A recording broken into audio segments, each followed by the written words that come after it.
آج اولادیں اپنے جو ہے وہ ماں باپ کی آقا بنی ہوئی ہیں، بیٹی آج ماں کی حکمران بنی ہوئی ہے۔ یہ دور جس کی نشاندہی کی وہ بالکل آج ہمارے سامنے ہے۔ حضرت ابو ہریرہ رضی اللہ تعالیٰ عنہ سے ایک روایت ہے جس کو نبی رحمت صلی اللہ علیہ وآلہ وسلم سے وہ بیان کرتے ہیں۔ بینما النبی صلی اللہ علیہ وسلم یحدث اذ جاء اعرابی فقال متی الساعہ۔ حضرت ابو ہریرہ فرماتے ہیں کہ ہم حضور کی خدمت میں بیٹھے ہوئے تھے، ایک شخص حاضر ہوا، اس نے حضور سے کہا کہ حضور قیامت کب آئے گی؟ یہ سوال کیا، متی الساعہ، قیامت کب آئے گی؟ آقا کریم علیہ السلام نے اس کو جواب دیا، اذا ضیعت الامانہ فانتظر الساعہ، جب امانت کو ضائع کر دیا گیا تو سمجھ لے قیامت آ گئی۔ جب امانت کو ضائع کر دیا جائے گا تو سمجھ لے قیامت آ گئی ہے۔ قالا کیف اضاعتھا، عرض کی حضور امانت کو ضائع کرنا کیا مفہوم رکھتا ہے، اس کا مطلب کیا ہے؟ تشریح پوچھی حضور سے تو حضور علیہ السلام نے جو جواب دیا وہ سماعت کیجئے۔ قالا اذا وسد الامر الی غیر اہلہ فانتظر الساعہ، فرمایا جب معاملات نااہل لوگوں کے سپرد کر دیے جائیں تو سمجھ لے کہ قیامت آ گئی۔ جب مسندوں کے اوپر مسندوں کے حقدار نہیں ہوں گے، جب زاغوں کے تصرف میں عقابوں کا نشیمن آ جائے گا، جب تخت و تاج کے مالک غدار، بے دین اور نااہل لوگ ہوں گے، جب تخت و تاج کی حکمرانی اور مسلح و امامت کے مسند کے اوپر بیٹھنے والے بھی نااہل ہوں گے، تو پھر سمجھ لینا کہ قیامت جو ہے وہ ظاہر ہو رہی ہے، اور قیامت کا پھر انتظار کرنا۔ آج جس زمانے سے ہم گزر رہے ہیں، ہم ذرا نظر اٹھا کر کے دیکھیں تو جس بھی منصب پر ہم کسی شخص کو دیکھتے ہیں، الا ماشاءاللہ کثیر تعداد یہی ہے کہ نااہل لوگ جو ہیں وہ عالی مرتبت مناصب کے اوپر بیٹھے ہوئے ہیں، جو کہ ان کے حقوق کو اور ان کے انتظام کو بھی نہیں جانتے، جو اس مسند کے تقاضوں سے بھی آگاہ نہیں ہیں، وہ بھی اس مسند کے اوپر بیٹھے ہوئے ہیں۔ ایک زمانہ تھا، یہ ہمارے بچپن کی کہانی ہے، کہ ایک مرتبہ اسمبلی میں بحث ہوئی آبپاشی کے بارے میں کہ فصلوں تک معقول پانی نہیں پہنچتا اور جو ہے وہ فصل اچھے طریقے سے جو ہے وہ نہیں اگ پا رہی، اور ہمارا ملک زرعی ملک ہے، تو اس کے بارے میں سوچا جائے۔ تو بہرحال اس پہ جب بحث شروع ہوئی تو ایک رکن اسمبلی اٹھا، اس نے کہا کہ پہلی بات تو یہ ہے کہ فصلوں تک پانی پہنچتا ہی نہیں ہے، اور دوسری بات یہ ہے جو پہنچتا بھی ہے وہ بھی راستے میں جو بجلی والے ہیں وہ بجلی نکال لیتے ہیں، اب وہ بجلی نکل چکی ہوتی ہے پانی سے، اب وہ خالی پانی جو ہے وہ فصلوں کو کیا کرے گا؟ تو جب نااہل لوگ ایسی مسندوں کے اوپر اور ایسے مناصب کے اوپر بیٹھے ہوئے ہوں گے اور ہم لوگ ان کو منتخب کرتے ہیں، تو پھر آپ قیامت کا انتظار کیجئے، پھر قیامت آنے میں کوئی دیر نہیں ہے۔ تو حضور علیہ السلام نے دو لفظوں کے اندر قیامت کے بارے میں یہ بات ارشاد فرما لی۔ یہ میں نے آپ کو اپنے بچپن کی کہانی سنائی ہے، لیکن اس دور کی کوئی ایک کہانی ہو تو میں آپ کے سامنے رکھوں۔ اس دور میں تو جو عالی مرتبت مناصب کے اوپر بیٹھے ہوئے انہیں سورہ فاتحہ تک نہیں آتی، سورہ اخلاص تک نہیں آتی ہے، تو اب بتاؤ کہ یہ قیامت کے قرب کی علامت ہے کہ نہیں ہے؟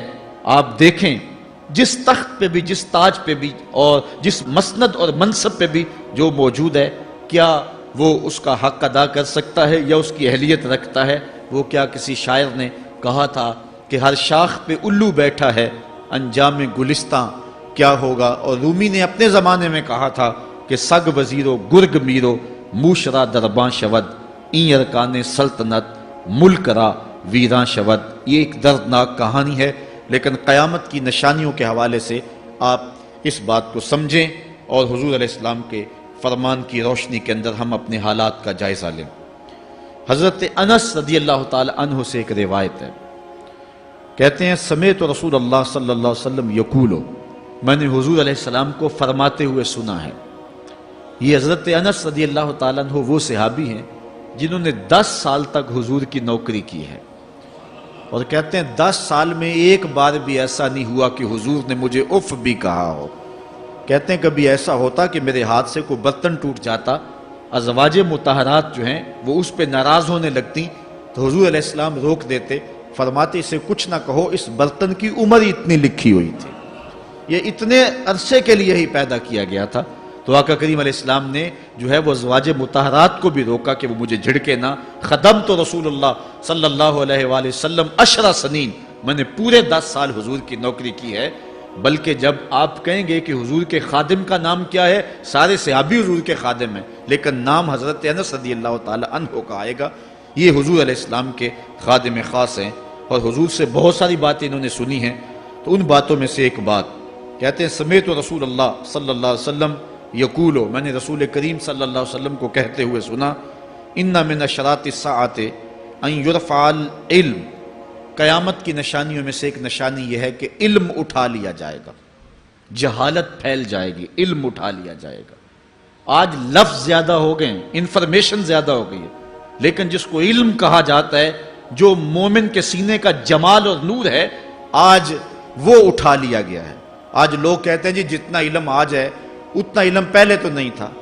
آج کوئی غزالی دکھاؤ، کوئی رازی دکھاؤ، کوئی رومی دکھاؤ، کوئی احمد بن حنبل جیسا شخص دکھاؤ، کوئی محمد بن حسن شیبانی جیسا شخص دکھاؤ، کوئی امام ابو حنیفہ کے نالین کی خاک جیسا شخص بھی دکھاؤ، تو یہ ایک غلط بات ہے کہ جی پہلے زمانے میں اتنا علم نہیں ہوتا تھا، اب علم بہت زیادہ ہو گیا، جی علم بہت زیادہ پھیل گیا۔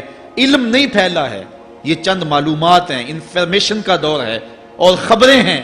جو علم ہے، جو کہ مومن کے سینے کا جمال ہے اور باطن کا نور ہے، جو زندگی کی راہوں کو اجالتا ہے اور زمانے کو مالک کی دہلیز کے قریب کرتا ہے اور انسان کو انسانیت سکھاتا ہے، وہ علم جو ہے وہ اٹھتا چلا جا رہا ہے۔ اور حضور سے پوچھا گیا کہ حضور علم سینوں سے اچک لیا جائے گا، سینوں سے کھینچ لیا جائے گا؟ فرمایا نہیں، علماء اٹھا لیے جائیں گے۔ جب علماء فوت ہو جائیں گے تو ان کی جگہ اس درجے کے لوگ نہیں آئیں گے، پھر زوال پذیر سلسلے ہوتے چلے جائیں گے، علم اٹھا لیا جائے گا۔ جب سینے علم سے خالی ہو جائیں گے تو پھر قیامت آ جائے گی۔ اس لیے حضور علیہ السلام کا فرمان ہے، کائنات کی ہر شے علماء کی زندگی کی دعائیں مانگتی ہے، حتی الحیتان فی البحر، یہاں تک کہ سمندروں اور دریاؤں کے اندر مچھلیاں بھی علماء کی زندگی کی دعائیں مانگتی ہیں۔ انہیں پتہ ہے علماء ہیں تو کائنات معرض وجود میں آئی تو موجود رہے گی، اگر علماء نہیں ہوں گے تو کائنات جو ہے وہ بالکل قیامت کا شکار ہو جائے گی۔ تو پہلی چیز حضور نے ارشاد فرمایا، ان یرفع العلم، علم اٹھا لیا جائے گا، ویکثر الجہل، اور جہالت عام ہو جائے گی۔ علم کی جگہ جو ہے وہ جہالت عام ہو جائے گی۔ آج علماء نہیں رہے ہیں، آج ہم جو ہے وہ انحصار کرنے لگے ہیں چند ٹیلی ویژن چینلوں پہ، اور اس کا نتیجہ کیا ہے کہ مختلف چینلز کے اوپر بیٹھے بہت سارے لوگ گمراہی پھیلا رہے ہیں۔ یہ ایک الگ داستان ہے، ایک الگ کہانی ہے کہ کس طرح سے علم کا گلا گھونٹا جا رہا ہے اور کس طرح جو ہے وہ لوگوں کو گمراہ کیا جا رہا ہے۔ یہ جہالت کی کثرت ہے۔ اور تیسری بات جو حضور نے ارشاد فرمائی، وَيَكْثُرَ الزِّنَا، زنا عام ہو جائے گا۔ نظر کا زنا یہ تو اس زمانے کے اندر برا رہا ہی نہیں ہے، لوگ اس میں کوئی آر ہی نہیں سمجھتے۔ کسی کی بہن اور بیٹی کو دیکھنا اور اپنی آنکھوں کو شہوات سے بھرنا، یہ بندہ محسوس ہی نہیں کرتا ہے۔ حضور علیہ السلام نے ارشاد فرمایا، من زنا زنیا بہی ولو بہی تان دارہی، جس نے زنا کیا یہ عمل اس کے گھر بھی لوٹے گا، اگرچہ وہ اپنی دیواریں اونچی اونچی کیوں نہیں کر لیتا۔ اگر آج کوئی کسی کی بہن بیٹی پر اپنی نظروں کو غلیظ کرتا ہے تو وہ یہ کیسے کہہ سکتا ہے کہ میری بہن اور میری بیٹی کسی کی گندی نظروں کا شکار نہیں ہوگی؟ یہ مقافات عمل ہے۔ گندم از گندم بروید جو ز جو، از مقافات عمل غافل مشو۔ اس لیے بدکاری پھیل جائے گی، نظر کی بدکاری اور ہر طرح کی بدکاری، اور یہ اتنا برا اور کبھی کام ہے کہ اللہ تعالیٰ جل شانہ نے قرآن مجید میں اسے کھلی بے حیائی قرار دیا ہے۔ آج میڈیا کے ذریعے، آج انٹرنیٹ کے ذریعے، اور یہ جو موبائل پیکج کی مصیبت نکلی ہے، اس سے معاشرے کا امن خراب ہو گیا اور معاشرے کے اندر حیا کا جوہر جو ہے وہ لوٹ لیا گیا ہے۔ اپنی نسلوں کی حفاظت کریں، ان کے ہاتھوں سے جو ہے وہ ناول چھینیں، اور ان کے ہاتھوں سے جو ہے وہ اس طرح کی مخرب اخلاق سیڈیز چھین لیں، اور ان کے ہاتھوں میں اللہ کا قرآن دیں اور رسول کریم علیہ السلام کی احادیث تھمائیں اور ان کو راہ حق کا مسافر بنائیں۔ یہ ذمہ داری ہے والدین کی۔ کل قیامت کے دن ایک عورت 4 مردوں کو جہنم میں لے جائے گی۔ عرض کیا گیا وہ کیسے؟ فرمایا ایک عورت کو حکم ہوگا جہنم کا تو وہ عرض کرے گی مالک میرے باپ کو بلایا جائے۔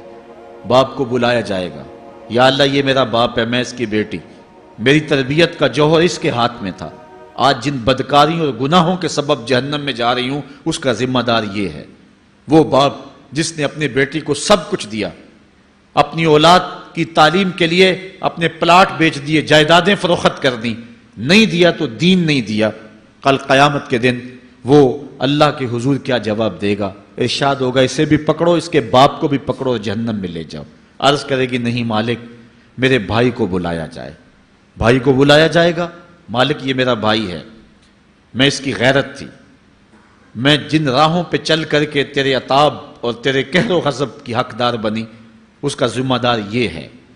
اگر یہ مجھے روکتا، اپنی آبرو کی حفاظت کرتا، اپنی ناموس کا پہرا دیتا تو میں ان راستوں کی مسافر کیسے بنتی؟ میری خرابی کا ذمہ دار یہ ہے۔ اب وہ بھائی کیا جواب دے گا جو چوکوں اور موڑوں پہ کھڑا ہو کے آنے اور جانے والی بہنوں اور بیٹیوں کو دیکھتا ہے اور یہ سمجھتا ہے کہ میری بہنیں اور